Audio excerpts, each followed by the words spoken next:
मैं Narendra Kumar Agnihotri NM news. Petrol और diesel की बढ़ती कीमत को देखते हुए और महंगाई जो चरम सीमा पर छू रही उसको अंतर्गत देखते हुए कांग्रेस कमेटी के अध्यक्ष प्रहलाद पटेल और पूर्व सांसद रवि वर्मा जी डीएम कार्यालय पहुंचते हैं और डीएम को ज्ञापन देते हैं राष्ट्रपति को, क्योंकि उनका कहना है कि इसकी जो दिल्ली केंद्र सरकार के द्वारा जो इस प्रकार की महंगाई बढ़ी है उसको लेकर पहुंचे डीएम के पास दिया ज्ञापन राष्ट्रपति को। आपने बोला कि नीट की परीक्षाएं हो जाती तो बुलडोजर, अगर वो पहले ही डर बिठा दे तो ये होगा ही नहीं। और युवा कितना मतलब मेहनत करते, कितनी उनसे पूछिए जाके जो मेहनत करते हैं, फिर हर बार वो बीट करते हैं, उसके बाद लीक हो जाता है। इसी सरकार में क्यों लीक होता है? उससे पहले तो नहीं होता था।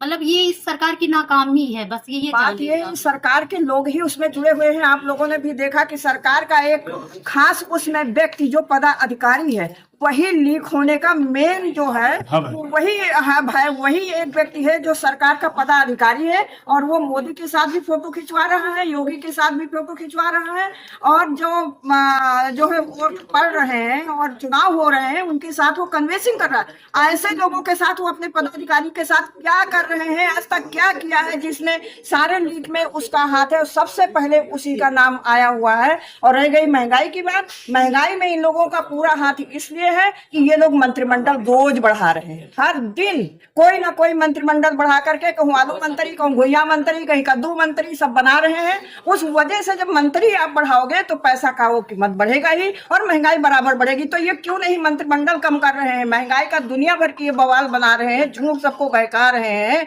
और ये अपने मंत्रिमंडल क्यों नहीं कम कर रहे हैं? कह रहे हैं हम बस से सबको लेके जा रहे हैं, हम मोटरसाइकिल से सत्र को देखने जा रहे हैं, हम विधानसभा जो है साइकिल से जा रहे हैं। ये अपना मंत्रिमंडल कम करें और जो है ये अपने लोगों की तनख्वाहों से कटौती करें, तब महंगाई कम होगी। ऐसे महंगाई कम नहीं होगी, क्योंकि अपना मंत्रिमंडल पहले कम करें। मंत्रिमंडल बढ़ाने का मतलब महंगाई का एक कारण है।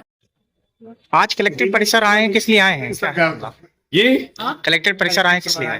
ज्ञापन सपा क्या बोलना? आपको तो हमसे ज्यादा पहले पता चल गया होगा, क्योंकि सबके घर में जो चीज प्रयोग होती है सबके घर में प्रयोग होता है। देखिए, लगातार भारत सरकार जब चुनाव जब तक नहीं हुए तब तक तो कुछ नहीं बोला, और चुनाव होने के बाद 3 दिन के बाद ये महंगाई बढ़ गई। कॉमर्शियल गैस सिलेंडर पर दाम तो जस्ट ड्यूढ़ा कर दिया गया, घरेलू पर पेट्रोल है, डीजल है, इनके भी दाम बढ़ा दिए गए, जिसका सीधे सीधे हमारी आप सबकी जेब पर सूदा डाका है। और इस समय कोई बोल नहीं रहा है। अकेले राहुल गांधी हमारी पार्टी के नेता जो हैं बोल रहे हैं, सड़कों पर हैं, हर जगह हैं। हम लोग हर चीज का विरोध करते हैं। सत्ता से लड़ने के लिए हम लोग 24 घंटे तैयार हैं। जो महंगाई ला दी गई है वो महंगाई ला देने की तैयारी है। इस महंगाई को हम लोग कबूल नहीं करेंगे, क्योंकि मातृत्व शक्ति जिसको नारी वंदन कहते हैं, रसोई की सबसे ज्यादा चिंता हमारी बहनों को, हमारी माताओं को होती है, घर वालों को कम होती है। बजट बना के बो देती हैं, गैस सिलेंडर कब खाली है, कब करना है, ये सब कुछ महिलाओं पर डिपेंड है।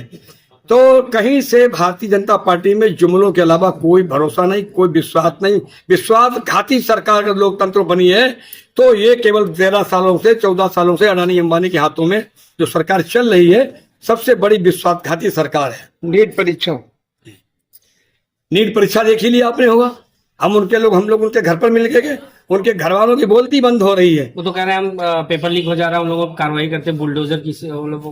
भाई वकीलों को बुलडोजर चल गया, लाठी चल गई, क्या नहीं है भाई? बताइए कि 98 लीक है ये, 98। हाँ समझिए, ये लीक नहीं है। कह रहे हैं 4-5 बच्चे जान दे चुके हैं। इसका हिसाब कौन देगा? इसका हिसाब किसको देना चाहिए? और कोई बोल क्यों नहीं रहा इसके ऊपर? राहुल गांधी जी। सबसे बुरी बात यह है कि इस पर न प्रधानमंत्री बोल रहे हैं, न मुख्यमंत्री बोल रहे हैं, न शिक्षा मंत्री बोल रहे हैं। आखिर उनको हुआ क्या है? लकवा लग गया है, क्या बात है?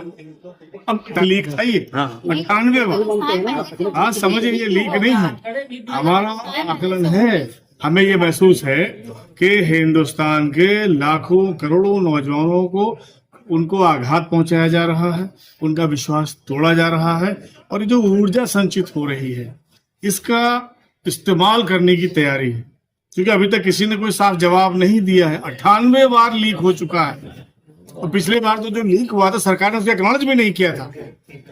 खबरें आ रही हैं कि 4-5 बच्चे जान दे चुके हैं। इसका हिसाब कौन देगा? इसका हिसाब किसको देना चाहिए? और कोई बोल क्यों नहीं रहा इसके ऊपर? राहुल गांधी जी सबसे बुरी बात यह है कि इस पर न प्रधानमंत्री बोल रहे हैं, न मुख्यमंत्री बोल रहे हैं, न शिक्षा मंत्री बोल रहे हैं। आखिर उनको हुआ क्या है? लकवा लग गया है, क्या बात है? अब तादाद लगातार बढ़ रही जो खबरें आ रही हैं, इस हिंदुस्तान की नौजवानी को हताश किए जाने की जवाबदेही किसकी है, ये सवाल है। दूसरा, ऐसा लग रहा है कि इस देश को लावारिस छोड़ दिया गया है। खुले बाजार की शक्तियों को बताया जा रहा है कि महंगाई सब जगह होगी।